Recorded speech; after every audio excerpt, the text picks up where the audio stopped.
Y la infección respiratoria. No es que me diga que arrancamos, ¿sí? Y la infección de vía aérea baja comprende básicamente bronquiolitis, neumonía, tosferina, incluiría tuberculosis también.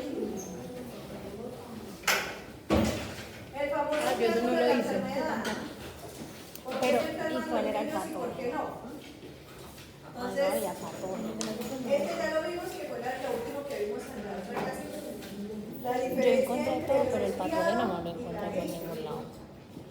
El tratamiento del resfriado con falta, ¿cierto?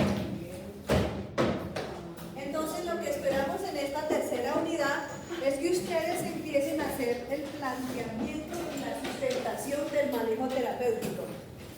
La unidad 3 es la más durita y el no, sí. Partimos de la lógica simple. ¿Por qué? Porque va a incluir todas las patologías respiratorias. Si ahorita se confundieron con dos cositas nomás, espero que aquí no se me enrollen. Sino que hay patologías que tienen las clínicas. ¿Te parece? En pediatría, y ahorita sí sé que va a ser peor, se van a dar cuenta y todos tienen lo mismo. Gracias. Y básicamente lo que yo espero es que ustedes, con criterio y sustentación, me den su opinión de manejo en cada una de ellas. Eso es lo que espero.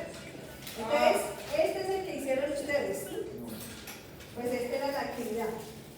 Entonces, las patologías que más frecuentemente tienen que ver con el INA de pediatría son las altas. Y tenemos temporada, el hospital está lleno, ¿no? Y consulta y urgencia, eso es así, pero terminamos sacando más o menos el 70% y 30% se queda hospitalizado como tal. Entonces, vamos a llenar este cuadrito y lo que necesito es que le pongan cuidado a lo siguiente. Dentro de las más complicadas, por allá unas vecinas insistían, este es un CRUP, es un CRUP, es un CRUP. No es un CRUP. No era ninguno de los dos casos un CRUP. Primero porque no lo habíamos socializado. Segundo porque no era por eso, porque igual se los hubiera podido poner, porque ustedes ya buscaron sobre eso. Pero no era un CRUP, porque el CRUP debe arrancar con una cosa muy sencilla. Y es básicamente la triada. Otra vez triada. Sí. Entonces, los síndromes grupales son los que hacen referencia a la obstrucción de la vía aérea superior y se caracteriza por una triada: disfonía, tos tipo perruna, la que llama la abuelita perruna, y es inspiratorio, o sea que el niño cuando entra al aire suena como un gallo, pero en la entrada, eso es lo que hace la diferencia. Los de vía aérea inferior, el ruidito lo hacen es en la expiración. Por eso, y vuelve y juega por allá una vecina, profe, pero es un CRUP bacteriano. No es un CRUP bacteriano. Entonces, esta triada es lo que caracteriza al club. Si usted lo oye, ese mucharelo con estridor, téngalo por seguro que la obstrucción es arriba. Entonces, ¿qué es lo que siempre pasa? Lo que pasa en cualquier proceso infeccioso. Entra el virus o la bacteria, produce la inflamación, disminuye el calibre de la vía aérea. Entonces, lo que hace es que la perfusión y la parte de la entrada del oxígeno se disminuya y eso es lo que genera la falla respiratoria. Por eso un niño con CRUP puede morirse. Por eso un niño con CRUP puede ser sin necesidad de intubado. Porque la vía aérea superior es la entrada del aire. Y si está obstruida por inflamación, el niño se le va a quedar. Por eso es que los CRUP en pediatría hay que pararles ojo. En el adulto no. Que puede usted hacer laringitis, sí, pero por laringitis usted no va a hacer quedarse en eso. Profe, ¿cuál es la diferencia entre un bacteriano y una neumonía? Ahí está. ¿Y qué? ¿Y neumonía? Nada que ver el uno con el otro. Les estoy diciendo que la clave está en esto. Estridor inspiratorio. Inspiratorio. Cuando tú tienes neumonía, el problema no es en la entrada, el problema es de cambio de intercambio gaseoso. Entonces, por eso ya yo peleaba que no. Entonces es un CRUP espasmódico que no hace parte del CRUP. La sintomatología, mira, tos, pero tos tienen todos. Entonces es tos. Y esta es perruna, es una tornada. Entonces no es la tos que tú oyes cuando tienes secreciones. Esta tos es de inflamación. suena metálica. Y la tos es diferente. La disfonía hablan más pasito, y si son bebés, lloran más pasito, no les sale el llanto.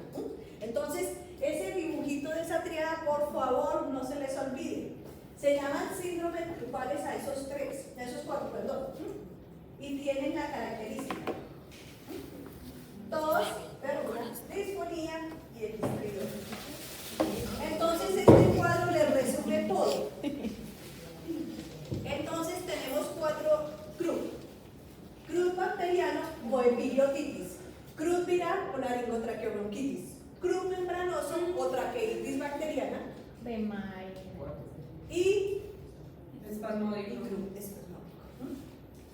Entonces, este cuadrito tan simpaticón es el resumen de todo. Entonces, de todos, ¿cuál es lo más grave? Todas son graves. ¿Por qué? Porque depende de la edad del paciente. Todos empiezan más o menos en la misma época con un pico de incidencia a los 2 años. Entonces, miren que dice de 2 a 4 años. Aquí, básicamente, la epiglotitis también está incluido. Aquí dice que de 3 a 6, pero pues tenemos niños con 2 años también. Traqueitis bacteriana de 2 a 4.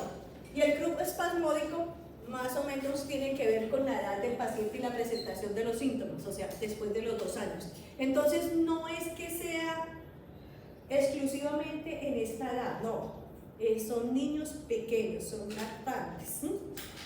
Ya en los grandes es muy raro que usted haga una epiglotitis en un mucharejo tan grande, no, a no ser que no esté vacunado. Entonces empecemos con los más graves. La epiglotitis. La epiglotitis es la inflamación de la epiglotis y los cartílagos anexos. Entonces acuérdense que cuando vimos las diferencias entre el adulto y el niño, la vía aérea superior del niño termina en V, o sea que el espacio donde está más estrecho se forma un ángulo agudo, el chiquito. Y entonces si esta cosa se inflama, dígame cómo va a ser la entrada del aire. Entonces la epiglotitis es una infección bacteriana causada específicamente y más frecuentemente por el Haemophilus influenza. ¿Tenemos vacuna para Haemophilus influenza? Sí. ¿Cuándo la ponemos? Cuando haya plaga. A los 6 meses y 7 meses. Pues empieza. Haemophilus influenza es diferente a la influenza estacional. A los 2, a los 4. Y se repite otra vez. ¿Cómo, profe? A los 2, a los 4, a los 4, a los 6. ¿Hace parte de qué? De la pentavalina. Excelente. Entonces, miren que lo que vamos a hacer, y yo siempre les digo, es acumulativo. O sea, todo lo que estamos viendo aplica. Y si yo les estoy preguntando de la mamá y los antecedentes, ustedes se acuerdan que eso fue lo primero que vimos en clase. Y todo eso viene en conjunto. Cuando yo les pongo un caso, tengo que retornar a la historia. Que fue preeclampsia la mamá, que fue parto prematuro precisamente por lo mismo, que cuánto pesó, que cuánto midió, que cuánto era el área. Profe, pero eso no estaba en la unidad 2, está en la unidad 1. Y es acumulativo, porque es que yo no puedo separar eso en pediatría. Yo necesito esa información y el PAI lo necesito. Porque básicamente y específicamente la epiglotitis tiene que ver con el Haemophilus influenza. Eso quiere decir que si usted está vacunado, o sea, los mucharejos, a los 2, a los 4 y a los 6, la incidencia y la mortalidad va a ser menor. No quiere decir que no le dé, pero si llega a ser epiglotitis no va a ser mortal, ¿no? Entonces, por eso es importante. Primero, no tiene prodromos anteriores. ¿Qué quiere decir? Que no hay unos síntomas anteriores que me digan, ese mucharejo va a ser epiglotitis. Lo otro, el inicio rápido y fulminante. Estamos hablando de que ese niño se les complica entre 12 y 18 horas. Usted lo dejó bien por la mañana y por la tarde ya estaba y ya estaba con dificultad respiratoria. Pilas con esto. 3 cruces para disfagia. Entre más maluco, entre más progresiva la inflamación, menos va a poder pasar. Y ese es un dato importante. Ese niño que ya no es capaz de pasar la saliva y empiece a babear tal cual como dice la mamá, es que empezó a botar la saliva. Él no es capaz de deglutir. Es tanto el grado de inflamación que si él pasa saliva se va a ahogar más. Entonces, ¿qué más fácil es? Que adopte la posición de trípode o de perro pateador. Levanta el cuello hacia arriba como el perrito cuando está velando. Exactamente. Levanta el cuello y empieza a babear. Tac, actualmente escurre la saliva porque no es capaz de pasar. O sea que el niño que usted ya lo vea en ese punto está grave. Y ahí es cuando ustedes tienen que definir los pacientes en qué estado están. Los síntomas, ¿tiene fiebre? Claro, ¿quién lo produce? El hemófilo, sí, el hemófilo es una bacteria. Entonces da una fiebre y una fiebre elevada. El niño se ve tóxico, se ve mal físicamente, se ve pálido, se le ve la angustia y la dificultad. Entonces pilas con ese. El estridor, claro que lo tiene al inicio y va aumentando. Y si yo soy avispado y tengo un niño que estaba oyendo en urgencias el estridor y después no lo oigo, ¿está mejor o está peor? ¿Cómo, profe? Está peor. Entonces el estridor te está diciendo el grado de dificultad, pero cuando usted no lo oiga, no es porque está mejor, es porque está peor. ¿Cómo se produce el estridor? Por la disminución del calibre al entrar en el aire hace el ruidito, pero si usted ya está cancelado, usted no va a dar sonido. Eso quiere decir que si no oye el estridor, no es porque esté mejor, está peor. Babeo 3 veces, o sea, en 3 crucitas, aquí. Entonces este cuadro resume lo que hace la diferencia entre los CRUD. Todos tienen tos, disfonía y estridor. Pero solo lo diferencia. Cada uno lo diferencia. El babeo, miren que dice 3 cruces. Cuanto más grave esté ese niño, más va a presentar el babeo. Van a saber que está más maluco, que usted ya lo que tiene que alistar es el tubo. Y la pañalera también. Miren que dice que lo que prefiere es la posición sentada. De hecho, usted no lo puede acostar, no lo intente acostar, no va a poder respirar si lo acuesta. Entonces, esa partecita, y miren que básicamente las pruebas no son necesarias, pero si usted tuviera que hacer con el programa para descartar lo que sea, usted va a encontrar una leucocitosis elevada, o sea, unos leucocitos altos. La epiglotis edematizada, pues yo ya tengo los síntomas, o sea, yo no le voy a explicar. Y básicamente el agente es el hemófilos influenza. Eso es con respecto a la epiglotitis. Creo que la traqueitis bacteriana, ¿qué otro nombre tiene? Croup membranoso.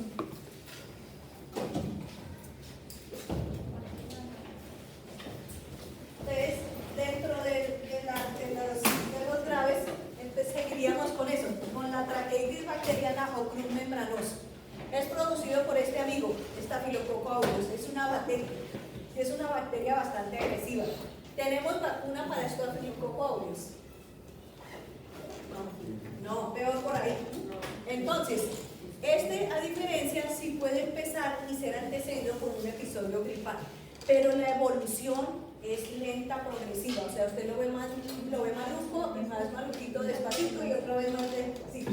¿Cómo se diferenciaba entonces de la epiglotitis? Es rápido. Fulminante y progresiva. Tiene fiebre altísima, porque es el estafilococo. ¿Puede producir estridor? Pues claro que desde luego que sí, porque es el crudo. Babeo, más o menos, o sea, ¿por qué? Porque básicamente está más abajo, es tráquea. Y la postura puede ser variable, o sea, nos tolera el polvo. Ustedes miren que si hay diferencias. El crudo viral es producido y es secuela del parainfluenza. Estamos en auge, o sea, parainfluenza está brincando para estamos en temporada. Este se caracteriza porque hay prodromos, es decir, que hay síntomas anteriores a que empiece la tríada. Que el inicio es gradual, o sea, va pasando, se va poniendo más malito y está más afónico y está más perruno. Disfagia, no necesariamente, porque es que realmente es más abajo. Fiebre es baja, acuérdense que es viral. Estridor, claro que hay, si no, no sería cruz. Babeo, nunca, porque es que la región es subglótica. La postura yacente, es decir, que se puede acostar. Y básicamente lo que decimos, puede ser secuela o es la secuela infecciosa por el parainfluenza. Ay, no.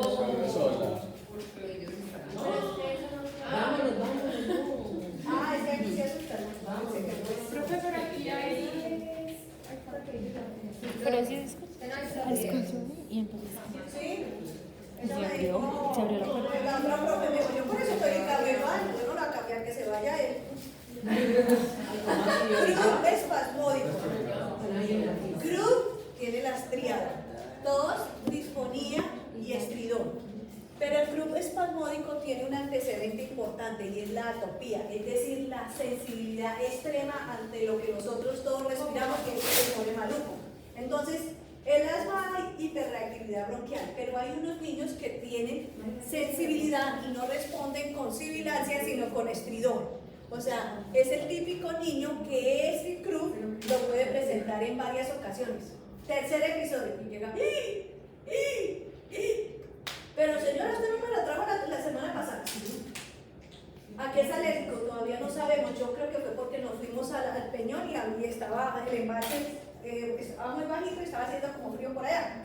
Entonces, ese punto, la triada está, no es infeccioso y ese es un punto importante para que usted haga la diferencia. Entonces la fiebre no es usual, claro que no, porque no es una infección, es una respuesta exagerada, no con los bronquios, sino con vía aérea superior. Bueno, entonces, fiebre no tiene que haber, no hay babeo porque no es en la parte superior como tal, o sea, la región es infraglótica, debajo de la glotis. Entonces, si yo les pongo un caso, ustedes ya pueden ser capaces de decirme si es espasmódico, traqueomitis, membranoso o es... Vamos a hacer un ejemplo. Ahorita lo hacemos exactamente. Entonces, no necesitamos y por lo general no se usan los paraclínicos. El paciente le llega, el pico de incidencia vuelve y juega. Es un niño más o menos de 2 años, ese es el pico, el promedio. Puede tener 3 años, sí, puede tener 18 meses también, pero el pico se ve más o menos a los 2 años. Esto, pues ustedes hicieron la búsqueda y completaron el cuadrito de los grupos. Esto es algo que sí necesito que le paren bolas. Resulta y acontece que eso va siendo progresivo en todos los casos. Entonces, yo debo evaluar la severidad del CRUB para determinar el manejo. Entonces, existen 3 tablas. 3 tablas. Resulta y acontece que a mí largamente me encanta y me parece más fácil la de Downes Ferrer. San dice la de Downes, W-O-W o D-O-W-N-S. Downes. Existe también la de Wesley, que es la que le gusta a la seccional de salud, pero también existe esta que le gusta a los gomelos, es decir, a los nuevos de las nuevas generaciones. Entonces, ¿y cuál me aprendo? Todas. Casi que todas. ¿Por qué? Porque se van a dar cuenta que la puntuación es diferente. Entonces, cuando usted está leyendo la historia, entonces le dice, paciente ingresa con síndrome copral, Downes de 6. 6 se considera moderado según Downes, pero 6 según la escala de... Bueno, el 6 porque se me ocurrió, no, digamos que sea el 3. 3 sigue siendo aquí leve. Si yo digo, por ejemplo, aquí moderado es de 4 a 6, pero resulta que aquí moderado es hasta 8. O sea que si el paciente llegó en 7 y lo clasificamos con Down, está grave. Pero si utilizamos Wesley o Towson, es moderado. Los tenemos que aprender esas 3 cosas. Personalmente, más práctica. O sea, lo buscamos, lo pensamos. Sí, pero entonces lo que yo les recomiendo, como les recomiendo a todos mis estudiantes y a los que van a ir a hacer rural, es tengan las 3 tablas. Ténganla en la cama, ¿qué hacemos? Pero mínimo se aprenden la de Downes. La de Downes la usamos más los de las viejas datas. O sea, los de generaciones más atrás, los de ahora gomelos, ustedes van a usar en cartera. ¿Por qué? Porque miren que cuando este lo considera moderado, él todavía ya lo considera leve. O sea, 4 puntos yo ya lo considero moderado y hospitalización, pero allá no me lo va a guardar, porque aquí le dice que es leve. O sea, que yo no lo ¿Qué me tengo. dice a mí para utilizar? En la historia clínica. Entonces usted le empieza ahí. Paciente que ingresa con síndrome copral con Downes de 7 o con TOR de 7. Bueno, si lo hicieron por Downes lo consideramos como grave y eso casi que tengo que estar intubada. Pero si me dice que es el 7, utilizando la otra tabla, haremos las medidas medianas, por eso vuelve y juega. Yo prefiero pecar por exceso que no por omisión. Entonces a nosotros nos gusta este. Pero si usted lo encuentra en la historia, toca el que lo vio en urgencias. Y ese lo clasificó según todo. Ah, bendito Dios. Bueno, pero básicamente miren que tienen los mismos aspectos. El sonido inspiratorio, es decir, la presencia de la entrada del aire. ¿Usted lo oye o no lo oye? La presencia del expidor. Si es solo inspiratorio o es bifásico, es decir, en la I y en la E. Si la tos está presente solo cuando hay un esfuerzo, es decir, cuando está llorando o es esa tos permanente. Entonces ahí le da el puntaje de 1 o 2. Si hay retracciones, aleteo nasal. Si esas retracciones son... ¿Qué creerían ustedes? ¿Dónde busco las retracciones si es obstrucción de vía aérea superior? Arriba. Ese es un buen punto. Y eso le sirve para hacer diferencia a mi amiga Nicole. Cuando usted tiene obstrucción de vía aérea inferior, las retracciones las va a encontrar abajo. Cuando es de vía aérea superior, por lo general son supraclaviculares o supraesternales. ¿Las tiene o no? Y si están combinadas. Miren que aquí ya le dice supraesternal e intercostal. Ya hay la dificultad en la entrada del aire, por eso ya presenta las retracciones abajo. Y si presenta la cianosis estando al aire ambiente o ya utilizando oxígeno y saturando menos de 95. Entonces, miren que las escalas básicamente tienen los mismos ítems, o sea, la entrada del aire, la presencia del expidor, la presencia de la dificultad respiratoria con las retracciones y si presenta o no cianosis. Entonces, ¿qué es lo importante y para uso práctico? Entonces, al menos conmigo se me van a aprender la de Downs. Entonces, si está clasificado como leve, es hasta 3, moderado hasta 6 y por encima de 7 es un grado severo de obstrucción. Bueno, según el manejo, pues claro, miren pues aquí como los semáforos, verde, amarillo y rojito. Leve, básicamente usamos cuando usamos la escala y vimos que el puntaje está por debajo de 3. Básicamente lo que le dice es un manejo ambulatorio. Podemos hacer ¿qué? Unas indicaciones, podemos decirle a la mamá los cuidados, que esté pendiente y que básicamente evite la alimentación caliente, o sea, que no le vaya a dar a un niño con grupo un chocolate caliente, por Dios. Entonces, pautas de cuidado, recomendaciones en términos generales. Para moderado, que el puntaje es de 3 a 7, vamos a hacer nebulizaciones específicamente, y lo que hacemos aquí es con adrenalina. Es más barata, vuelve y juega, ¿sí? Es lo que hay, no hay más. La budesonida debería hacerse, sí, pero si no hay, lo podemos seguir haciendo con adrenalina. Entonces llega el niño con la triada, tos, perruna, estridor y disfonía, y lo clasifico porque ya tiene algo de retracción y el estridor está con énfasis en la inspiración. Entonces ahí le da 4. Considero moderado. Moderado debe manejarse en observación, y valga el nombre, por eso se queda ahí un rato, en observación. Entonces le hacemos la nebulización. Las nebulizaciones responden muy rápido, pero ¿cuándo voy a hacerlo y en qué? Entonces, es importante que uno defina la severidad, pero más importante también es definir cuál es la impresión diagnóstica. ¿Por qué? Porque partimos de la lógica simple de que cuáles son las patologías del club que tienen que ver con infección bacteriana. O sea, que la infección es por una bacteria. O sea,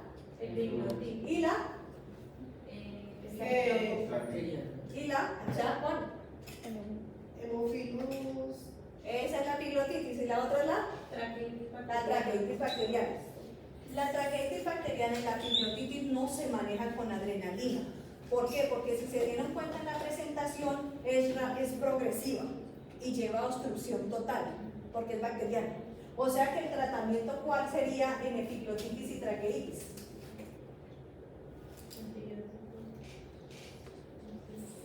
Antibiótico. Y cuando le llega a usted, no le llega con el expidor solito, le llega babeando, le llega casi sin voz. o sea, más obstruido. Entonces, la mayoría de los hijos nuestros que tienen epiglotitis y traqueitis bacteriana llegan a esta zona, llegan como clasificados como grave. Y ese criaturo grave, con una obstrucción severa, usted busque cómo meterle un tubo, si puede. Y si no, ¿cuál sería la opción?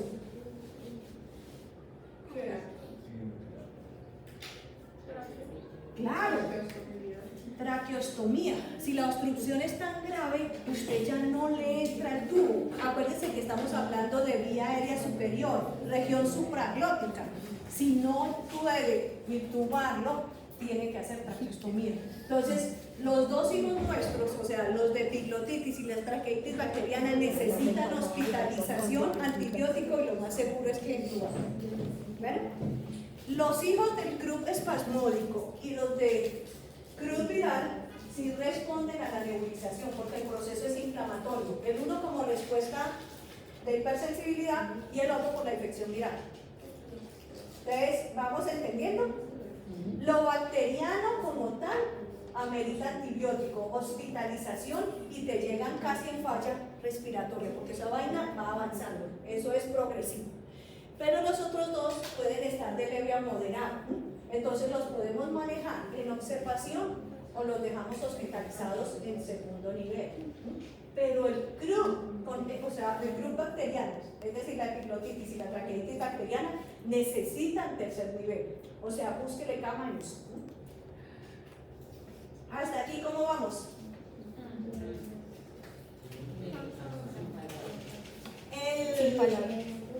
El cuadrito que ustedes tenían decía cuál era la gente. Bueno, decía cuál era la clínica. Decía cuál era el tratamiento. Entonces no he dicho mentiras de todo lo que he dicho. Este es el manejo general del croup, pero le hago la aclaración, si es epiglotitis no es con adrenalina y no lo vamos a manejar en urgencia, ese muchacho se les va a complicar, si usted no busca vía aérea rápido, les hace un paro, póngale, ¿para qué le da usted un boom en un paciente que tiene obstrucción total de la vía aérea superior?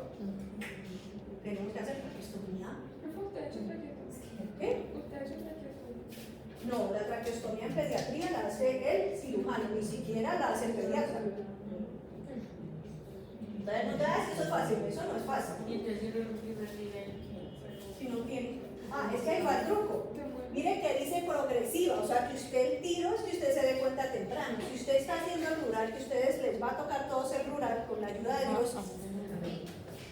Sí, el rural es el servicio social obligatorio. Y si dice obligatorio es porque es obligatorio, así de sencillo. Pero sí es cierto.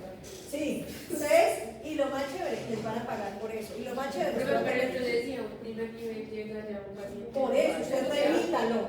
Lo que le estoy diciendo es eso. Código ya, remítanlo ya. Pero hay que hacerle ahí, ¿qué le hago ahí? Ahí, póngale lo mínimo. Prednisolona que no le va a servir para nada, pero va yéndose con eso. Y llévelo con el oxígeno al alto nivel. Y vuélvese para el sitio más cercano. Entonces, primer nivel no los van a mandar de rural, usted lo manda por segundo nivel. Y un segundo nivel mínimo tiene cirujano. ¿Por qué no papel? Porque el primer nivel es PIP. Acuérdense que, ¿qué se acuerdan? Administración era eso, ¿no? Bueno, entonces, en términos generales, si yo lo clasifico como leve, lo puedo hacer con corticoides, o sea, manejar. Le puedo dar prednisolona oral. Y si lo clasifico como moderado, sigo con las nebulizaciones y utilizo también el corticoide intravenoso. ¿En quién usaría entonces las nebulizaciones? Perdón.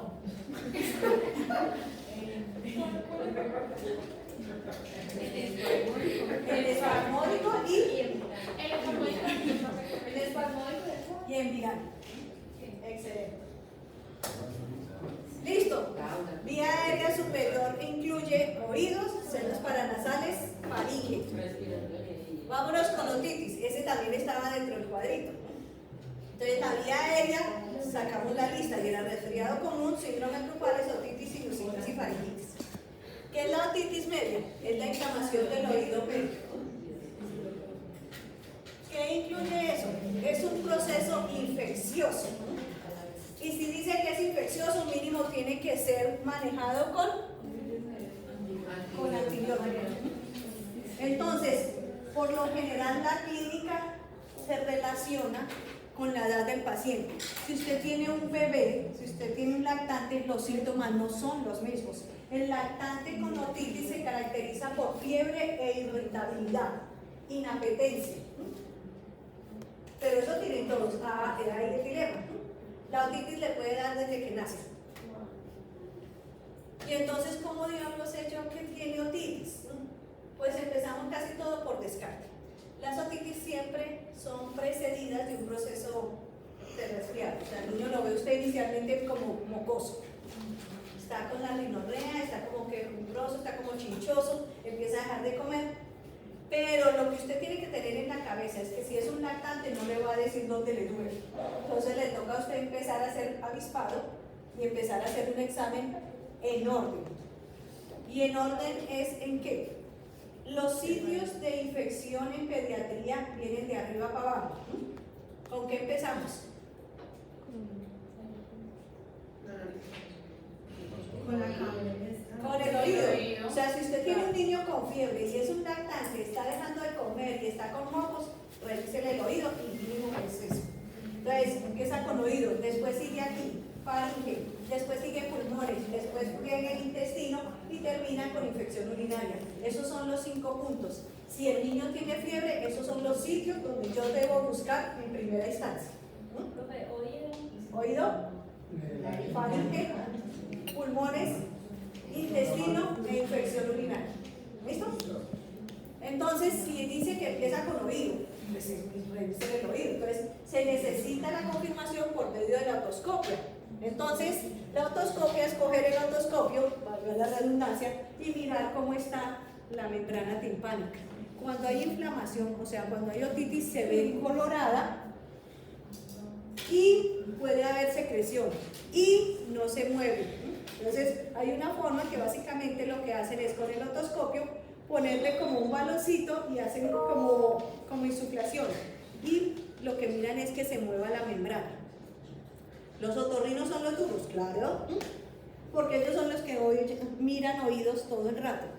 Pero con respecto a los chiquitines, usted tiene que pensar en eso. Es el niño que tiene antecedentes de un resfriado y que ya empieza a ponerse más quisquilloso. La fiebre es alta, o sea, no es 37.1, que de hecho no es fiebre, es 39 y 39.5. Miren eso, llora y llora y uno dice, ¿por qué llora? Y llora peor cuando usted lo acuesta. ¿Por qué llorará cuando lo acuesta a uno? ¿Por qué le duele más? Porque la forma, acuérdense las diferencias anatómicas entre el adulto y el niño, es más corto y horizontal. Entonces, si está acostado y él está congestionado porque tiene el episodio de resfriado, va a hacer más presión en el oído medio y le genera dolor y empieza a gritar. Este llanto, como dice ahí, es incesante, o sea, usted dice, ¿y este qué tiene? O sea, es el llanto de dolor. Eso es en la población chiquitica. Entonces ahí se necesita un dolor de oído, en un grande se quejan y ustedes se ponen tan malucos. Imagínense en esta criatura. ¿Cuáles serían los síntomas en un niño más grande? Fiebre, tiene. ¿Qué más? La otalgia, mire que es un niño que ya te manifiesta el dolor, entonces se va a coger el oído, el que tiene el dolor, se va a jalar la oreja y se va a meter el dedo cada ratito, porque va a tener la sensación de llenura y de abombamiento. Entonces miren que de acuerdo a la edad presentan. Y lo otro es que puede supurar o no. Entonces, el hecho de que no supure no quiere decir que usted no tenga otitis. ¿Cuándo supura? Cuando rompe la membrana. Entonces empieza a salir por ahí. Y ya le duele menos, claro, pero es que la idea no es que le rompa la membrana. Entonces, otitis media es lo más común que hay. Y hablamos de que es media aguda cuando es menos de 3 semanas de evolución. Otitis media recurrente es cuando se presentan más de 3 episodios en 6 meses. Otra vez otitis. ¿Y va? Otra vez otitis. Sí, señor. Entonces, cuando son 3 en 6 meses o más de 4 en un año. Qué pecado con esos niños, ¿sí? Y hablamos de OME, otitis media con efusión. ¿Qué será efusión?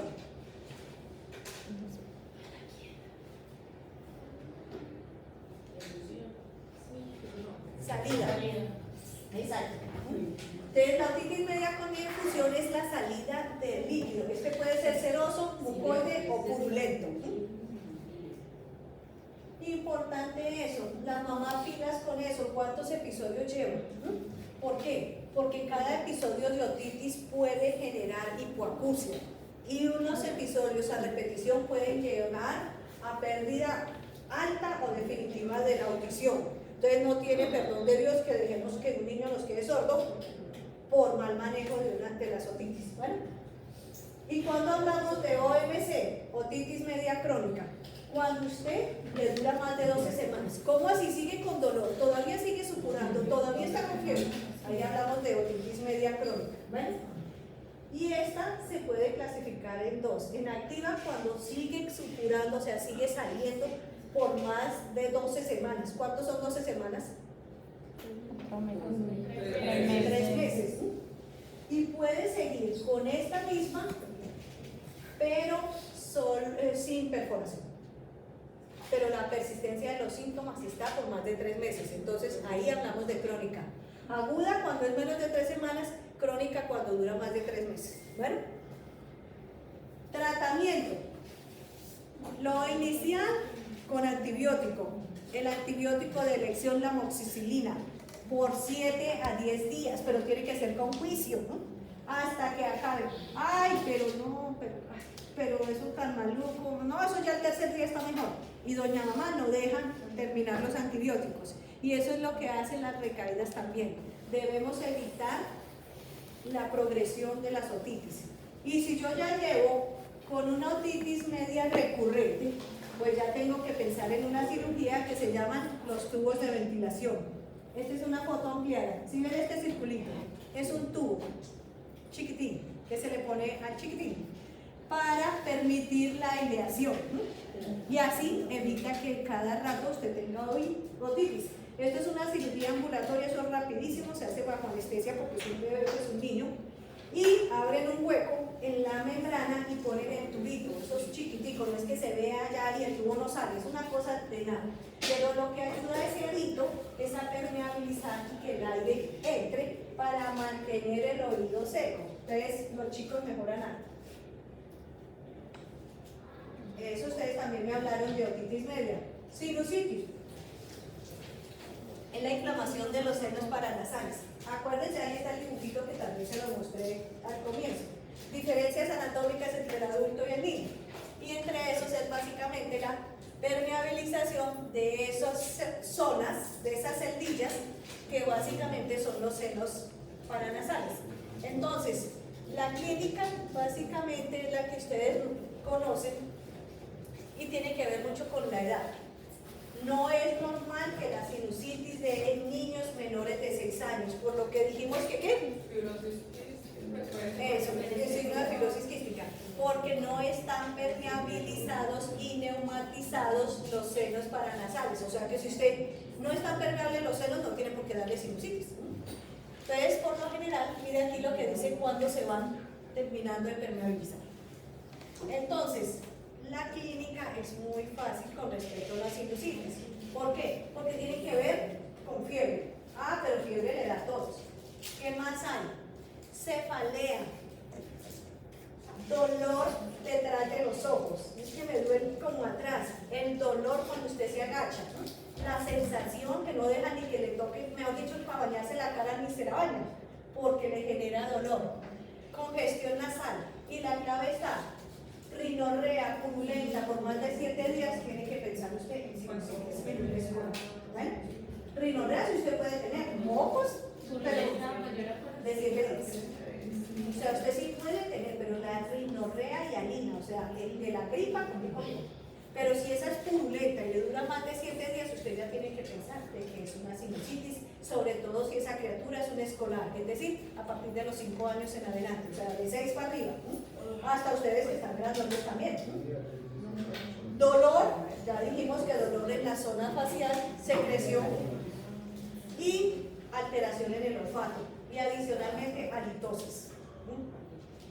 Entonces, usted tiene un niño, un escolar, es decir, por 6 años, con fiebre, halitosis, rinorrea, purulenta, dolor se tiene a nivel facial.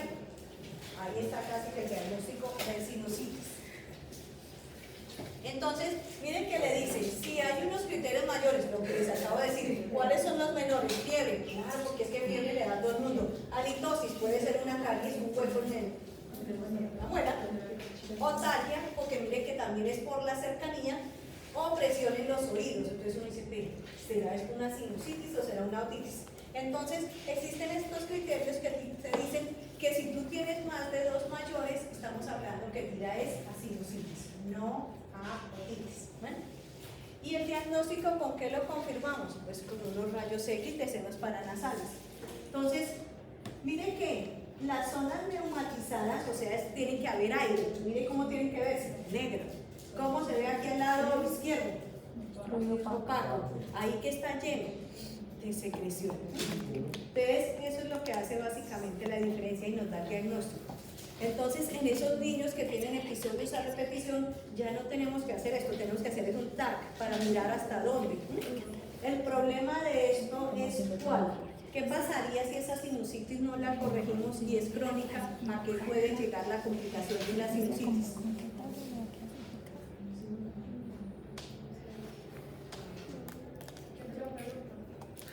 ¿Cuál es la pregunta? ¿Cuál es la pregunta? Complicaciones de la sinusitis. Exacto. Infección. Ya tiene una infección. Una meningitis. Exactamente. Todo lo que sea del cuello hacia arriba tiene el riesgo de dar meningitis. Nosotros tuvimos un niño de 7 años con una pansinusitis. ¿Qué quiere decir? Pan, todo. Etmoidal, maxilar y esfenoidal. No tratada.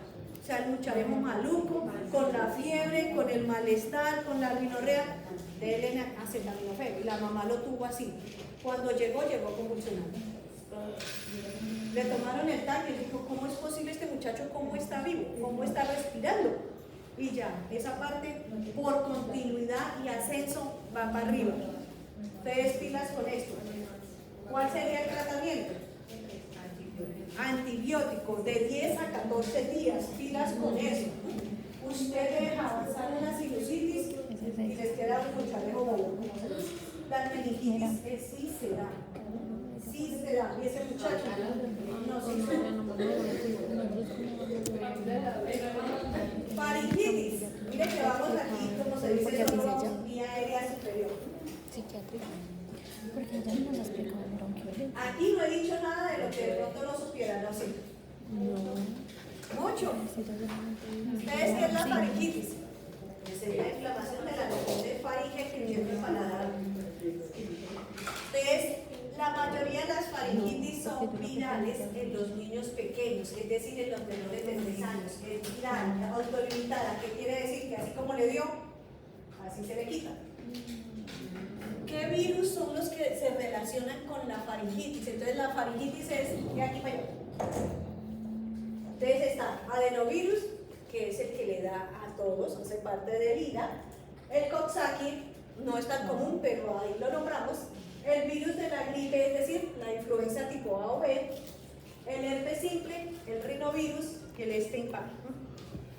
O sea que cualquier virus puede atacar y atacar la faringe. Entonces el muchacho va a tener una fiebre que sí es alta, pero no tan alta, que esa criatura está en la población de menor de 3 años, de que el inicio es gradual, es decir, que empieza, y ya después va hablando. El exudado es sin placas, o sea, usted lo ve hinchado, lo ve coloradito la boca, abre la boca y usted ve y se ve rojo. Puede haber ronquera, tos, rinorrea, porque mire que tiene el componente viral.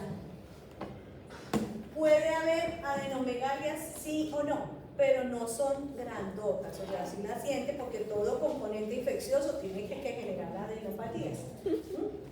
Solito va y solito viene. Pero en la población mayor de 5 años se nos presenta la faringoamigdalitis. La faringoamigdalitis es la infección no solo de la faringe, sino también de las amígdalas. Y miren que ella presenta, ¿qué son estos? Placas llenas de pus. La lengua se ve más colorada, incluye el paladar blando y el paladar duro. Es causada ya no por un virus, sino por bacterias. Y no solo esa, sino una horriblemente grave. Apréndase el nombre y el apellido. Estreptococo beta hemolítico del grupo A. Estreptococo beta hemolítico y del grupo A. Ese tiene un primo que es el Piógenes. También es el Streptococcus pyogenes, pero ese no va a producir lo que ya les voy a mostrar. Primero, la población es niños más grandes, o sea, de 5 a 15 años. Con un inicio súbito, con una fiebre alta, por encima de 39, toxicidad, el niño se ve mal. Puede producir las famosas placas, halitosis, obviamente. Odinofagia, dolor al deglutir, dolor abdominal e inclusive vómito. Puede generar escarlatina, que es una versión de una complicación del Streptococcus pyogenes. Y lo característico, adenopatías maxilares dolorosas, y no son cualquiera, son las. Entonces es un niño que dice, no puedo ni tocarme, y usted ve y el cuello se le ve hasta grande. Entonces esas adenopatías son dolorosas, son bastante grandes, le duele el cuello de lo grandes que son. Y miren la foto, miren el espacio, la úvula también se ve inflamada, se ve rojísima y puede presentar esas placas. Entonces existe también una tablita para determinar si corresponde a una faringoamigdalitis. La clínica lo dice, pero de todas maneras no falta el que es incrédulo. Exudado, claro, vean, tiene placas, entonces le doy un punto. Adenopatías laterales dolorosas, le doy otro punto. La temperatura está por encima de 38, de hecho es 39, ya está 40 y no hay tos. Si yo sumo y me da más de 3, es una amigdalitis, es una faringoamigdalitis estreptocóxica. ¿Y cómo sabría que es estreptococo? Hay dos formas. Entonces existe lo que llamamos la prueba rápida. La prueba rápida es una muestra de sangre para buscar los anticuerpos. Es decir, si usted en la sangre y en el reporte le sale aumento de los anticuerpos antiestreptolicina. Es una toxina que produce el estreptococo. Si usted lo tiene en sangre, ¿qué está diciendo eso? Que tiene la enfermedad, porque usted ya generó anticuerpos. ¿Y usted para qué va a generar anticuerpos si no tiene estreptococo? Entonces, esta se llama la prueba rápida. La que hacían antigua, es lo que decía aquí la compañera, y era coger un aplicador, refojaban ahí la amígdala y lo extendían y lo cultivaban. Pero eso se demora 3 días y usted no tiene 3 días, porque ese muchacho se ve horrible, se ve enfermo, da en epidemias. Es decir, si está en este curso, ese muchacho se lo contagia a Hugo Paco Luis. Entonces, cuando hay amigdalitis, más de uno del salón termina con amigdalitis. Da en edad escolar, de 5 a 15 años. Entonces, es el niño que está en octavo, el que está en séptimo, que está en quinto de primaria y tiene amigdalitis, se le pone eso así, una fiebre horrible, se le hacen unas ojeras, se ve pálido y no lo llevan al colegio, pero ya contagió a los amigos. El estreptococo es altamente contagioso. ¿Y de qué depende que se enferme un niño o no? De la vacunación, el triángulo de la enfermedad. Exacto. Entonces vea que sí se acordaba. Entonces si estamos todos aquí, la niña es la que tiene amigdalitis porque aquí le pasó esto y los demás, porque estos están alentaditos, porque están de buen peso, porque fueron lactados, porque tienen las vacunas, porque viven en un ambiente sano. Entonces por eso les damos. Entonces, ¿qué ven ahí? Ay, qué rico. Estar allá y Es una regresa. Esto Esto no, este la tomó mi esposo, este es de Costa Rica. Ay, Usted no fue. Usted no fue de trabajo, entonces no me tocó. Pero que veo,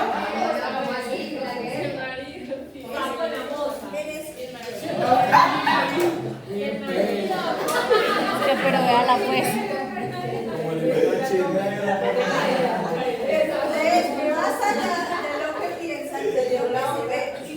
no se ve. Y eso es lo que pasa en las infecciones.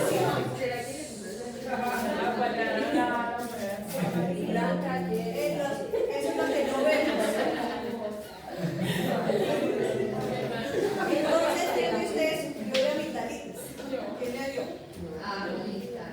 ¿Con qué manejábamos la amigdalitis? Con gárgaras. Con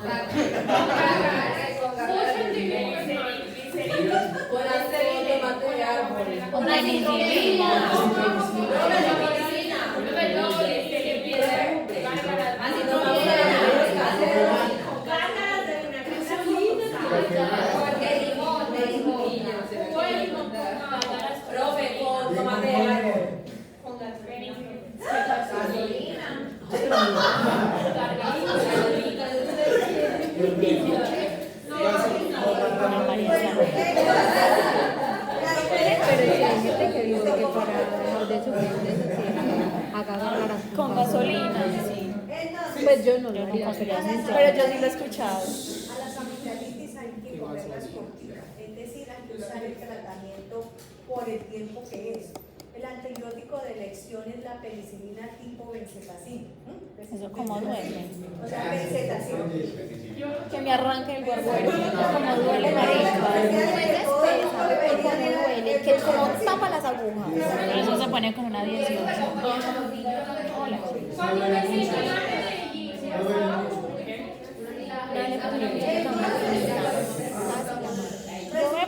Yo me puse ese cuando estaba chiquita y nunca me sacaron las gotitas amigdalitis. Alérgicos a la penicilina, la mayoría. Entonces necesitamos buscar un antibiótico de segunda y tercera generación para el manejo. Pero si el niño no es alérgico, la penicilina es una opción y una opción muy buena, ¿no? Entonces, si es un niño que pesa menos de 25 kilos, tal vez utilizaremos una de 600.000 unidades. El frasquito dice 600.000, entonces lo distribuyen y con muchas ganas y de rápido, intramuscular profunda, o sea, tipo puñalada, sale torcido. Y no es una sola dosis. Entonces, ¿qué es lo que pasa? Que si nosotros no hacemos el cumplimiento con los antibióticos, Es de choza. es de nos sigue. Fiebre reumática. ¿Alguien ha oído la fiebre reumática? Se cristaliza de una, entonces cuando se Claro, para se lo diluye. ¿cómo empieza el Mientras rollo? se Vecinas del lado. la aguja se tapa. La fiebre Ahora con la misma reumática que se es diluye, la no puede aplicar. complicación de una infección por el Tiene que volver a estreptococo beta-hemolítico del grupo A. ¿Quién es ese? El que ha parido. Exactamente. Entonces, la fiebre reumática es la consecuencia de ¿qué? De que el estreptococo beta-hemolítico del grupo A no fue eliminado. ¿Qué hace él? Pues simplemente se hace el loco y va pasando, como decimos nosotros, por debajo de cuerda. Le gustan los tejidos conectivos, el tejido conectivo. Entonces, usted muy querida dijo, ay, qué pecado con mi muchacho, yo cómo le voy a poner la otra siguiente inyección. No, si ya se siente mejor, mándelo para el colegio y lo dejamos así. O le mandan el antibiótico por los 14 días, no, pero si a los 5 ya está bien. Ya está saliendo, ya está jugando, ya está comiendo, déjelo así. Él está feliz y él lo que hace es ir avanzando. Entonces, el estreptococo se va yendo y va a colonizar. Cuando yo colonizo es que ya puse ladrillos aquí, y aquí me quedo y de aquí no me saca. Entonces, esa infección puede darse de dos maneras. Lo que llamamos supurativa, la versión supurativa y no supurativa. Entonces, entre la no supurativa, que es la consulta para la próxima clase, está la fiebre escarlata o escarlatina,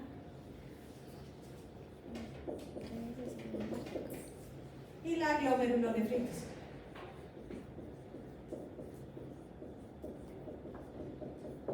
Y la que vamos a hablar, que es la fiebre reumática.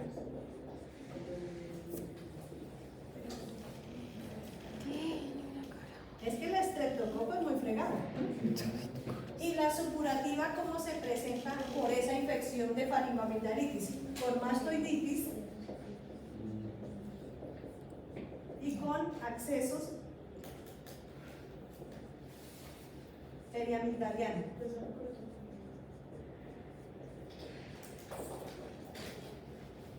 Entonces, él se puede presentar de esas dos formas, haciendo una bolsa básicamente de pus encima de las amígdalas o infectando la mastoides. Y lo que le queda cerquita, que es también, ¿qué queda cerquita también de paso? ¿Para dónde puede ir? Para arriba, ¿no? O sea que tiene riesgo de meningitis.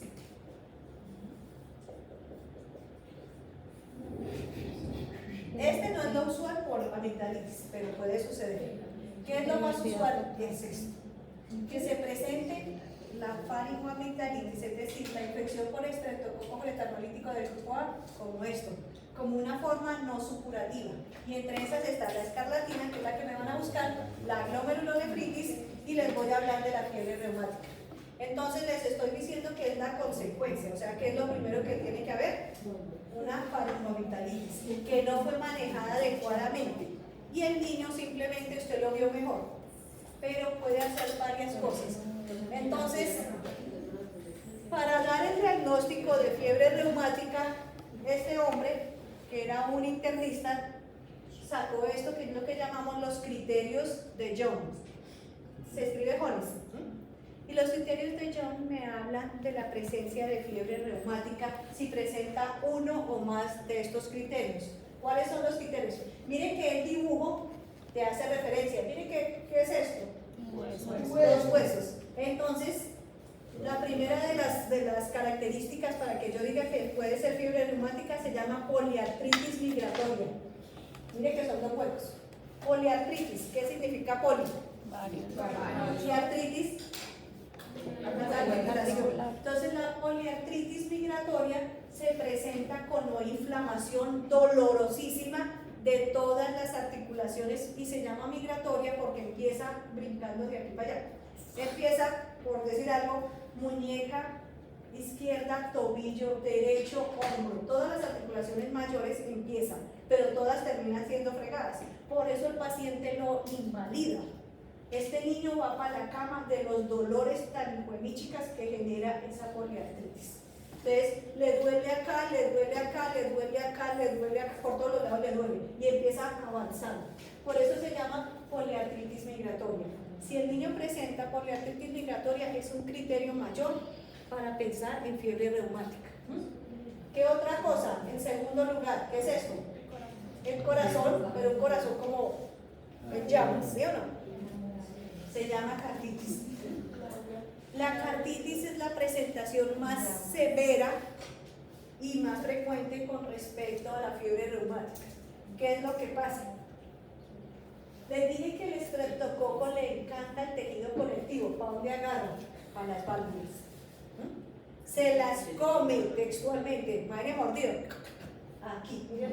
Lástima que no lo vean como buena espalda. Pero ustedes que son tan avispados, se meten al Google, que todos saben imagen, y pongan carditis por fiebre reumática. Eso es impresionante cómo se ve, cómo quedan las valvas. Entonces, ¿el qué puede hacer? Comerse las valvas, es decir, las ventanitas, o comerse las cuerdas tendinosas. Las cuerdas tendinosas son las que ayudan a abrir las ventanas, o sea, la entrada de la sangre. Entonces, la versión de carditis puede ser de tres formas. Uno, por valvulopatía, que es lo más común. Es el niño de 6 años o de 7 años que hay que hacerle reemplazo valvular, porque se come la aorta, la válvula obviamente, la mitral, las pulmonares sí no, pero si usted ya se le comió la aórtica, ya se fregó. Entonces, la presentación como carditis puede ser como valvulopatía, como derrame pericárdico o como insuficiencia cardíaca. Y esto es un niño de 5 años, de 6 años, de 7 años. Ese era el niño que estaba bien, porque me pasó. Era un niño de 8 años, estaba en el colegio, ni siquiera había empezado a jugar fútbol, sino que ya llegaron a educación física, pisó la cancha y cayó como un pollo. ¿Qué? El niño. Eso fue en Caldas, en el colegio que quedaba cerquita al hospital. Inmediatamente lo llevaron al hospital. ¿Qué pasó? ¿Se desmayó? ¿Estaba haciendo algo? No. ¿Estaba haciendo sol? No. Si en Caldas no yo ver cuál sol. Y lo primero que se hace cuando hay un síncope es hacer un electro. Entonces vieron en el electro básicamente la hipertrofia del ventrículo. Mamá, ¿y desde cuándo sufre su hijo de cardiopatías? Jamás, y este es el capitán del equipo de fútbol, juega 25 horas al día, él es inquieto, no hizo nada y se cayó. Entonces, fueron a ver, hicieron una ecografía, y eso es lo que tenía este muchacho, básicamente se presentó como un derrame pericárdico masivo.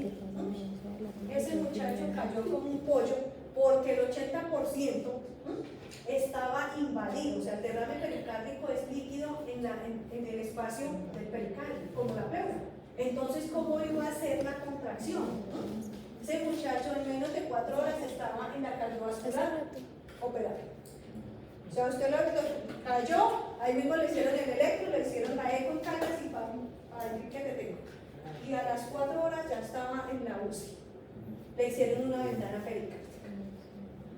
Entonces ya cuando le calmaron, bueno, mi señora, porque como todo puede lo que es, este muchacho que ha sufrido, no, si esto es de lo más alentado, presentó un episodio de dolor de garganta.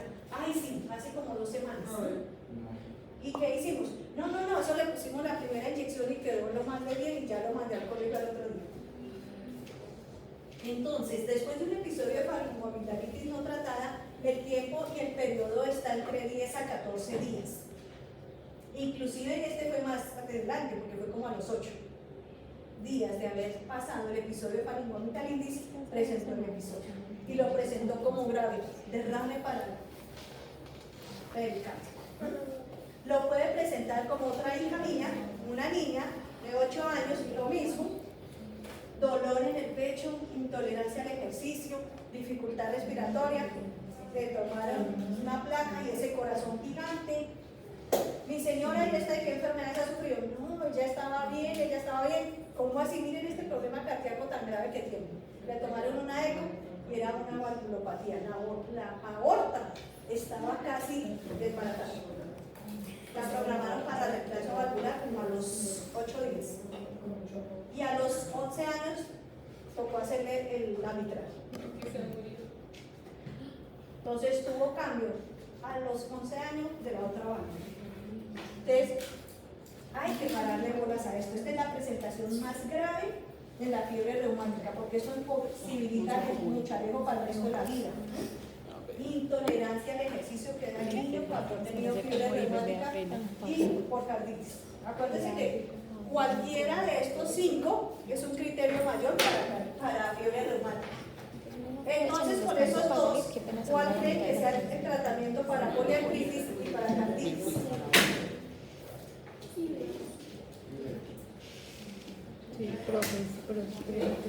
Buena pregunta, mejor la respuesta. También va para el salud mañana. Sí, profe. No conté que yo también, profe, que me... No me preocupen que igual eso sale en el examen y ustedes estudiando esto es, lo buscan y me hacen el favor y lo estudian. Entonces, si la infección es por estreptococcus, ¿cómo creen que sea el tratamiento? Antibiótico. Igual, usted lo tiene en la sangre, le afectó las articulaciones, le afectó su corazón. ¿Cuál es el problema? La poliartritis migratoria da exacerbaciones, o sea, no es que le dé una sola vez, sino que tenía 37 años y después a los 10 otros años tuvo el episodio. Son dolores impresionantes, pero la diferencia es que no deforman las articulaciones, solo las encama. Pero es un niño que dura en cama de 3 a 4 semanas incluidas.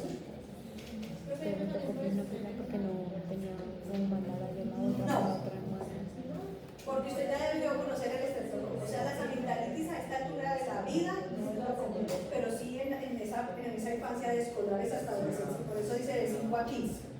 Usted lo que tiene puede ser las secuelas de una fiebre reumática, ¿no? Claro, es el adulto que todavía no alcanza a subir las escaleras porque la pobre señora ya le cambiaron la válvula.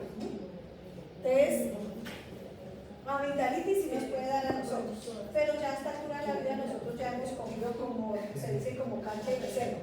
Y uno es juicioso, y si uno le empieza a doler, seguro que uno no se deja, pero es un niño, es un niño que si no lo mandan, no lo llevan al médico, pues él no va a ir. Entonces, la poliartritis se maneja con antibióticos y adicionalmente con ASA, con ácido acetilsalicílico para los dolores y porque disminuye la inflamación de las articulaciones. Y lo mandan a quedarse en la cama de 3 a 4 semanas inclusive. Y puede repetir.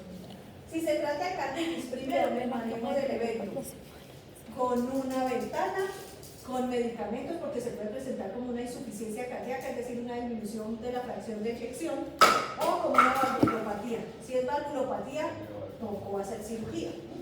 Entonces, pero lo triste del asunto es que si yo presento carditis como evidencia de fiebre reumática, el tratamiento no va a ser como usual.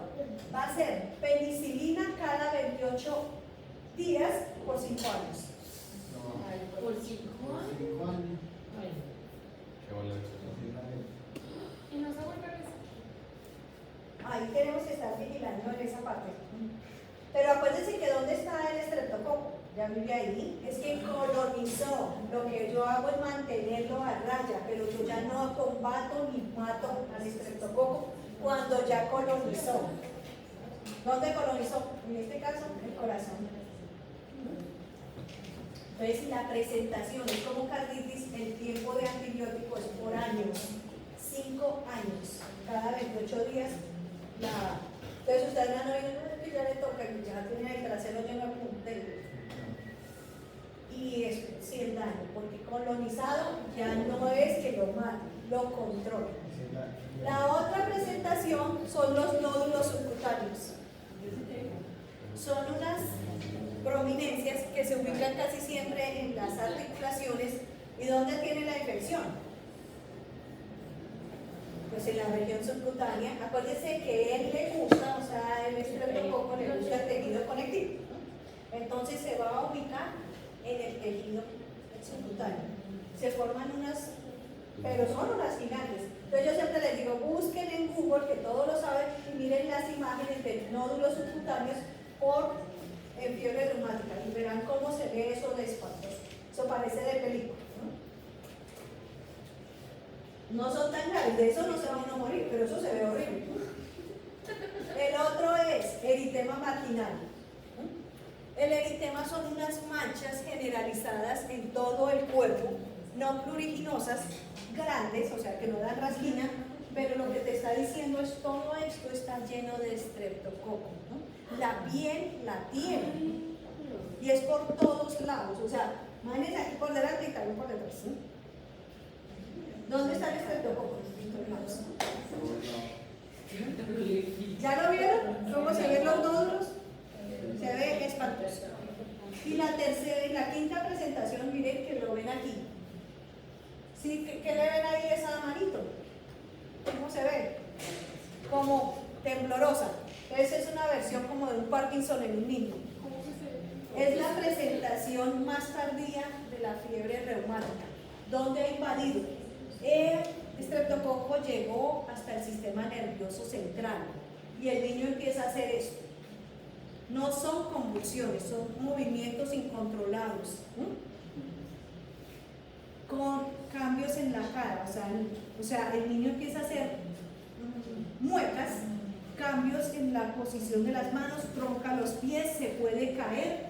Miren aquí, lo que nosotros decimos las chiripiorcas. El niño usted lo ve y de un momento a otro se tuerce textualmente. Una mano para allá, la cara así, como si estuviera convulsionando, pero no es una convulsión. Miren aquí. Y se llama el Chorea de Silverhand. Es la presentación de una lesión que ya estimulamos el sistema nervioso central. O sea que ¿dónde está el estreptococo? Arriba. Esto si no aparece rápido, esto aparece más o menos a los 3 meses, pero estas aparecen en un periodo máximo de 3 semanas después de ¿dónde? De la infección con faringoamigdalitis. Entonces, padres y madres en potencia, lo que tienen que ser es responsables. Las enfermedades y las infecciones tienen el La madre en potencia. Entonces,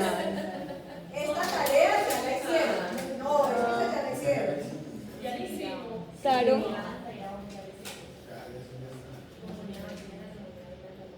Exactamente. Entonces vamos a revisar. Pues ahí faltan un montón de que los pasaron. Y tenía valor de precio. Valor de precio. Entonces, quedamos claros cuáles son las patologías de infección respiratoria alta. ¿Cuáles son? Estas tres no fueron.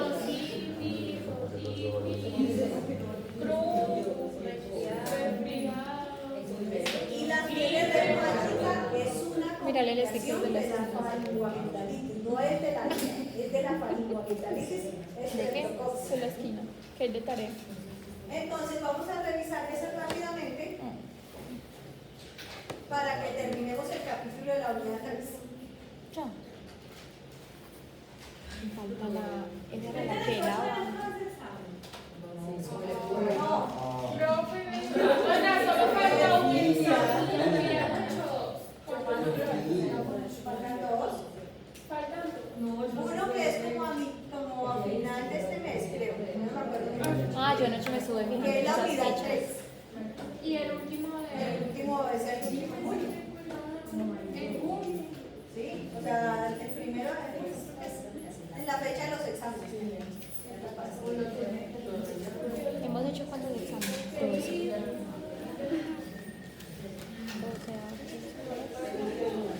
Entonces, como ustedes también ya vieron este pedacito, ya lo revisaron, vamos a revisar la Esa es de la 3. Entonces, Empezamos la tercera unidad. la pedagogía nos indica que cuando ustedes son los que buscan, cuando ustedes son los que Y gestionan, es. hay más En ese examen hay que hay más aprehensión del conocimiento. Entonces, por eso los mando a investigar y yo simplemente les doy el refuerzo aclarándole y quedaremos estandarizados todos. ¿Ok? Entonces, ¿qué es la infección respiratoria baja? La que compromete desde la región subglótica para abajo, valga la redundancia, porque es para abajo. Entonces, ¿qué es el ESI y qué es el IDAC? Muchachos, ustedes que van para rural tienen que manejar. No, es que prepárense psicológicamente. No les alcanzó a tocar a los de ahorita que se graduaron, pero ustedes sí, porque a ustedes les falta octavo de noveno. O sea que ya para un año ya está eso. Un año. En 6 meses ya arrancan los rurales, o sea que ustedes ya cuando en un año ya están en No, pero para esa época sí estamos hablando de un año que les falta Si no a ustedes, piden año y medio. plazas. De ahí para allá. En Medellín no, es que es una vergüenza cómo se vaya usted para Medellín. No está para Medellín, ¿dónde está lo rural pues? Entonces voy a irme. Y me voy para Medellín. Como que váyase para San Javier. Allá nunca hay nada. Mi hermanita es el perro de poquito, que llévela entonces a San Javier. Dice que no, pero como si es que allá no hay quirófano. Allá no están atendiendo como que yo. Para que no hay nada. Bueno, pónganse cuidado con esto, esto es más de conocimiento y de cultura. Cuando ustedes presenten el ¿cómo es que se llama? El examen, el PRO. El de PROSABER, esto es lo que les van a preguntar. Lo que preguntan no es que le van a preguntar de terapia respiratoria, no, les van a preguntar de salud pública. Décimo servicio. Ajá. Entonces, vea, la profe Blanca se nombró por allá lo que es eso. Y lo de vigilancia epidemiológica. Entonces, ¿qué es la IRA como tal? Infección respiratoria aguda, ¿no? Pero eso tiene... Mira la que yo tengo también, de oírlos a ustedes también. Entonces, miren que de ira alta se puede morir uno. Pues uno no, 2 niños. ¿Sí o no? ¿Con cuál? Eso. Entonces uno decía y creía antes que solo lo que se morían era por ira baja, pero también se pueden morir por una fibrosis. Entonces, la ira baja, específicamente la neumonía es la primera causa de muerte en niños menores de 5 años a nivel mundial. Casi 1 millón de muchareros se mueren antes de 5 años por neumonía, ¿no? Y no tiene vergüenza, eso ya en esta altura de la vida. Y miren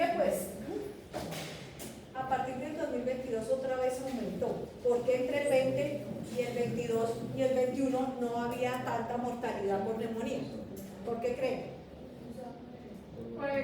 Que todo el mundo estaba encerrado en la casa. Porque estaban aislados, porque los niños no los sacamos, porque los últimos que entraron al colegio fueron los niños. Entonces por eso disminuyó. Pero a partir del 22 que abrieron, ya pueden volver todos los niños. ¡Uah! Eso empezaron también a morir. Eso hay que dar. Miren que esto es de la Organización Mundial de la Salud, por reactivación de los jardines y de los colegios.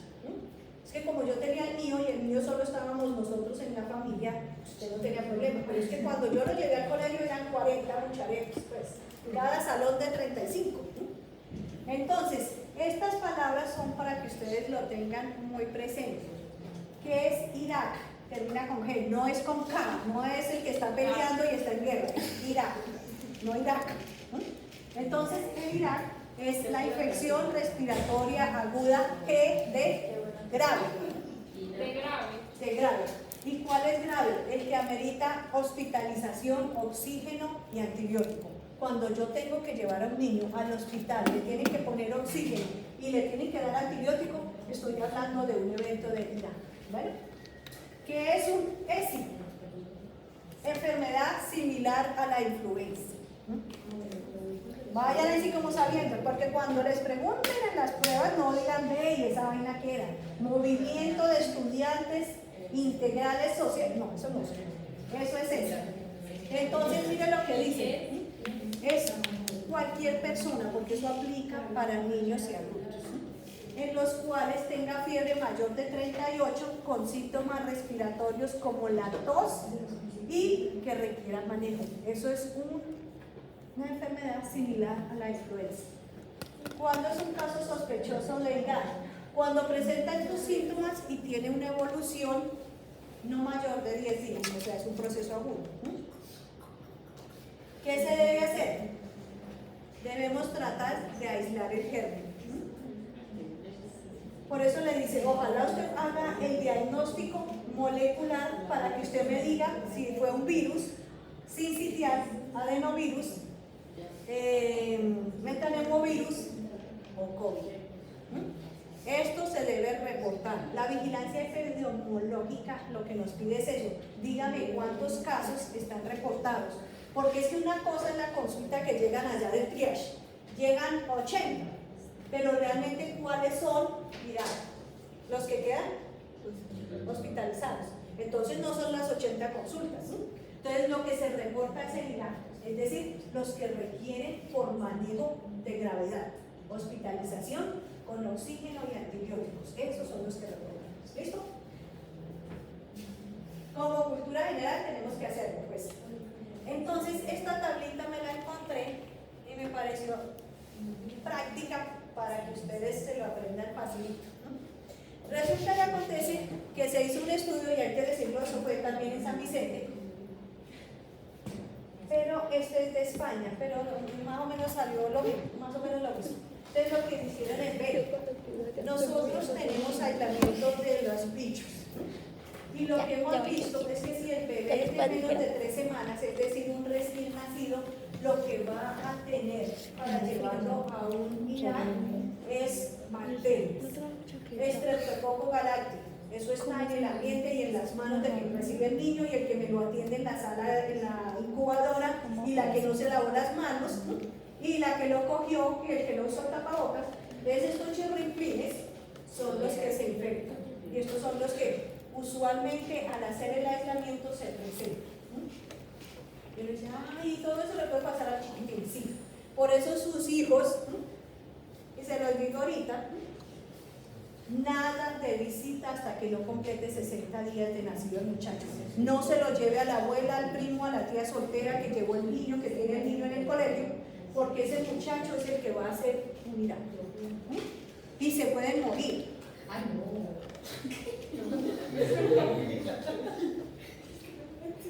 No, sí, o sea, pues lo del número de muertes, pues en el chico de 3 semanas, o sea, más de 3 semanas, es decir, de 1 mes a 3 meses, lo que más se ve es el virus respiratorios, no el sincitial, sino virus respiratorios en general.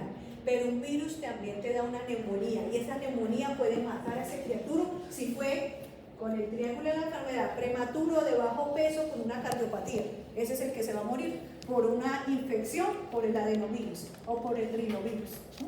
Lo que nosotros es una gripa para un niño con problema en el triángulo, por eso fregaba yo, díganme de los ambientales, de los patológicos, y vea que ese ya tenía antecedentes, y era de bajo peso y era prematuro, o sea que ese es el que se me va a enredar. Y el virus, que a mí me da gripa y solo me hace estornudar, lo puede mandar a cuidado intensivo, ventilación mecánica o morir.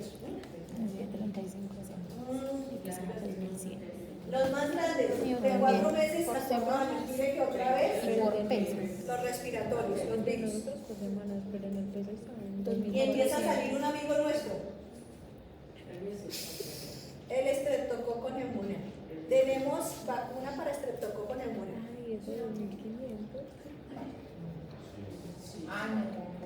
Es el neumococo. Pero miren que te está diciendo de 4 meses. ¿Cuántas pasaron vacunas tenemos cosas en 4 meses?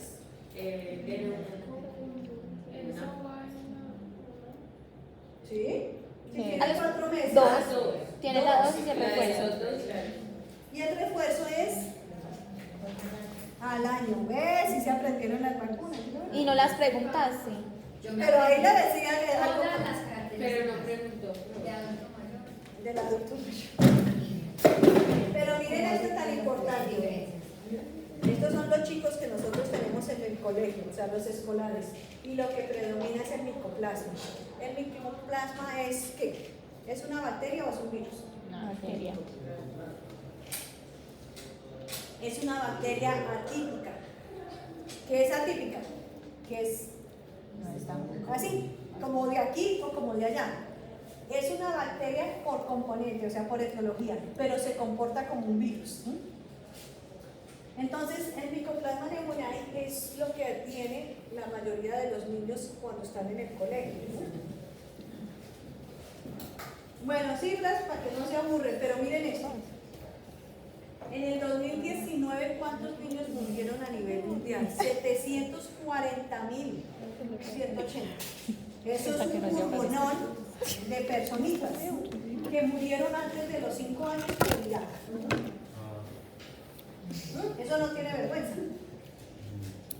¿Qué es lo que ellos les dijeron? Veas que es el colmo y debería darle vergüenza porque se puede prevenir. ¿Con qué? Alimentación adecuada, lactancia, vacunas y un ambiente libre de ¿qué? De cigarrillo y de biomasa. Entonces, y se debe tratar con antibiótico. Entonces, acuérdense en la canción que decía que al amigo Paco lo trató el médico y respondió. Respondió fue porque le dieron antibiótico. Ahí ese muchacho que está espiando, es decir, es una foto. Esa es también otra foto que se tomó. Esto es de lo que yo les sugerí, el protocolo de manejo de ira del Ministerio de Salud. Es cortito, sí, pero es lo mínimo que usted tiene que saberse. Y es guía de manejo, es decir, es ley. O sea que nosotros tenemos que saber aquí toda esa cosa.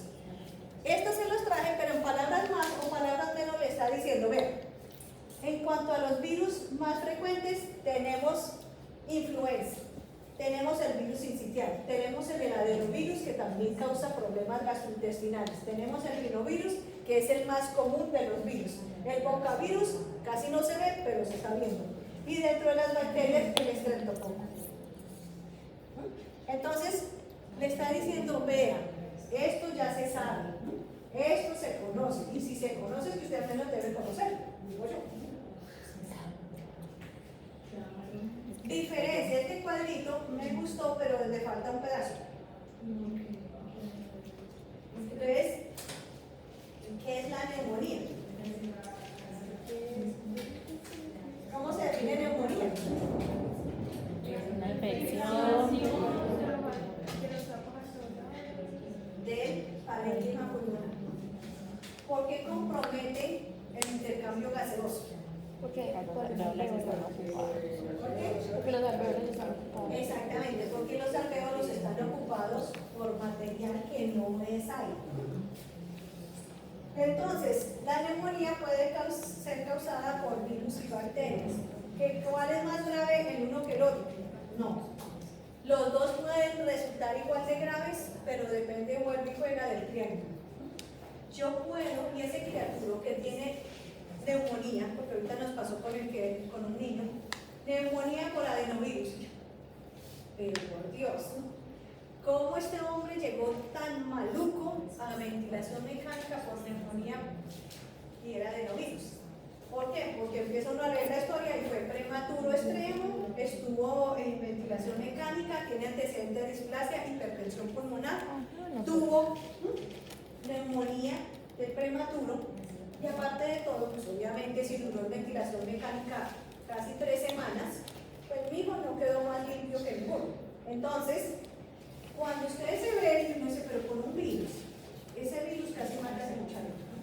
Entonces, no son el agente realmente lo grave, es el sujeto. Por eso el triángulo de la eternidad también tiene que acordarse de eso.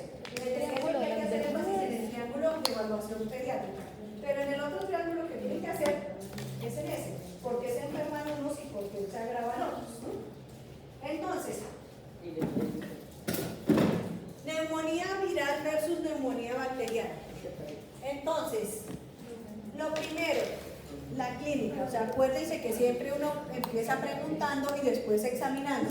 En el viral, lo que predomina es obstrucción bronquial, o sea que la auscultación que voy a encontrar en una neumonía viral. Sibilancias.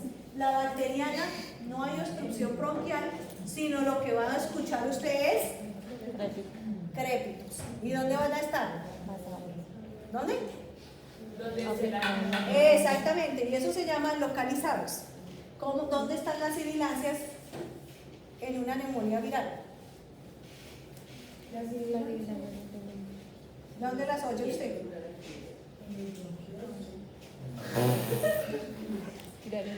Localización, obviamente, porque las sibilancias solo se producen por la. ¿Dónde? ¿Dónde? Pues en todos lados. Entonces estamos haciendo la diferencia entre neumonía viral y neumonía bacteriana. Entonces, la viral tiene el componente obstructivo con sibilancias y las sibilancias son diseminadas. La bacteriana son crépitos de localización, o sea, localizados. La fiebre es de poca cuantía, es decir, bajita, menos de 38,5. ¿Cómo es la fiebre en bacteriana? Mayor de 39 con respuesta mala al acetaminofén. Usted se lo da y a las 2 horas otra vez está volado en fiebre en mucha vez. La neumonía viral tiene el componente de contagio, es decir, de que precede un episodio de resfriado y no es solo él, lo tiene la mamá y el hermanito y los de la guardería. En la neumonía bacteriana por lo general no es un componente de diseminación, es localizado. Está dada la gravedad por el grado de obstrucción, pero en la neumonía básicamente por los focos. Entre más focos tenga usted, pues peor, porque hay más zonas de condensación. Hay leucocitos, pero esa leucocitosis es leve, o puede estar por el contrario leucopenia. Pero ¿cómo es en bacteriana? Leucocitosis marcada y predominante. ¿Y aquí? Leucopenia. No, pero ¿qué familia? ¿Qué línea celular? Los linfocitos. Entonces miren que son diferentes. La proteína C puede estar normal, es decir, esto es 0.4, o sea, casi normal. Cambio en una bacteriana puede llegar inclusive hasta 60. PCR de 8, de 14, de 23. En los rayos X sí también hay diferencia. Miren que ya dijimos con los síntomas en el examen físico, en el hemoleucograma y ahora en rayos X. ¿Qué predomina en los rayos X? Hiperinsuflación. Los infiltrados son intersticiales, es decir, por todos lados se ve sucio. Y en cambio en la neumonía bacteriana hay condensación, o sea, donde usted oyó los estertores, ahí es donde la placa de toras le muestra su manchón. Y esta puede ser uni o multi, no es lo usual. pero sí puede dar en varios lados. O sea que yo a esta altura más o menos puedo hacer definir si el proceso de esa neumonía es viral o bacteriana. ¿Vale?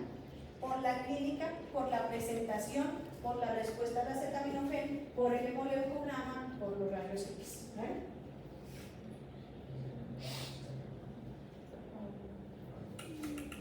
De la Organización Mundial de la Salud dijo, hagamos una cosa, vamos a hacerlo hasta ahí. ¿Cómo lo clasificó? La Organización Mundial de la Salud no piensa en Estados Unidos, en Francia, ni en los Países Bajos, porque son los que están más adinerados y tienen cómo. ¿En qué piensan los Países Bajos? ¿Cómo quién? Como nosotros. Nosotros todavía somos chichipatos, o sea, somos tercermundistas por allá. Entonces lo que él le dijo es, debe haber una forma más sencilla teniendo en cuenta los recursos de los países, sobre todo que los de Sudáfrica y los de América Latina, que también estamos regados. Entonces, dividieron, miren lo que ahorita estábamos hablando, que había neumonía viral y bacteriana. ¿Qué hicimos ahí? Hemoleucograma y rayos X. Pero usted no va a tener eso. Entonces le está diciendo, debe ser una forma más fácil para distinguir la neumonía, cuando hay neumonía. Y entonces digo, lo que vamos a hacer es clasificar la población, no con los exámenes que usted haga, sino por la edad del paciente. Entonces, la neumonía lo vamos a tener en cuenta cuando los niños son menores de 60 días, es decir, de 2 meses. ¿Y cómo vamos a clasificar en eso? En 3 categorías, y esto lo dijo la Organización Mundial de la Salud. Y no le está pidiendo ni rayos X, ni hemoleucograma, ni PCR, ni mucho menos un panel viral, porque no hay plata para eso. Lo único que le está pidiendo a usted, que si está en un rural y no tiene rayos X, y tampoco le sirve la máquina para hacer el hemoleucograma, tenga al menos un reloj, porque usted sí tiene que al menos comprarse un reloj para irse al rural, y sí, tener un reloj, no necesita más. Sí, pero no falta, y ellos lo hicieron pensando en eso. Aquí no le está pidiendo ningún examen, le está diciendo solo su ojo clínico. Entonces, para la Organización Mundial de la Salud, la neumonía se va a clasificar teniendo en cuenta la edad en esos niños menores de 2 meses, o sea, menos de 60 días. Y vamos a hablar que no es neumonía aquel niño que presenta básicamente síntomas gripales sin otra cosa. ¿Qué más tiene? No, no tiene más. ¿Tiene qué? Rinorrea. ¿Tiene tos? ¿Sí o no? ¿Tiene fiebre? ¿Sí o no? ¿Está dejando de comer? ¿Sí o no? Entonces, si ese niño no presenta taquipnea, lo decimos que es no neumonía. Así de sencillo. ¿Cómo se maneja la no neumonía? Eso es un resfriado común. ¿Cómo se maneja el resfriado común? Excelente. O sea que sería un primer nivel. Educación a la mamá y la revisión en cuánto? 48 horas. Eso sería. Entonces, se trata de que no es neumonía aquel niño con resfriado. Se maneja con el Faltan y lo más importante es decirle que vuelva a las 48 horas. Entonces le dice, mire, cuídele de la obstrucción, manténgalo abrigado, dele la comida frecuentemente si lo está lactando y estrígale y explíquele a las mamás las señales de alarma. Entonces este es el Faltan. Lo que adicional le dice es que si el niño presenta las señales de alarma, usted tiene que volver. ¿Y cuándo va a volver? Si respira con dificultad, si usted no lo puede alimentar, si vomita todo, si convulsiona, o sea, las señales de alarma. ¿Entendido esta parte? Entonces la no neumonía en el menor de 60 días se maneja con el Faltan, evaluación en 48 horas. Mamá, vuelve y me lo trae en 48 horas. Porque ese chiquitico que tiene 20 días, 15 días, 42 días, es el criaturo que se le puede morir. Entonces las mamás, ay, pero qué pena volver otra vez. Qué pena ni que nada. Si usted salió del consultorio y cuando llegó a la casa el niño empezó a convulsionar, se devuelve con el muchacho. Pero es que él dijo que en 48 horas. No. La clave es explicarle a esa mamá las señales de alarma. Cuando vuelva, porque es que a las mamás les da pena. Ay, pero si acabé de salir, ¿cómo le voy a llegar otra vez con el bebé? Entonces decimos que en ese criaturo que tiene menos de 60 días tiene una neumonía grave cuando ese criaturo, aparte de tener el resfriado, presenta tirajes y taquipnea mayor de 60 por minuto.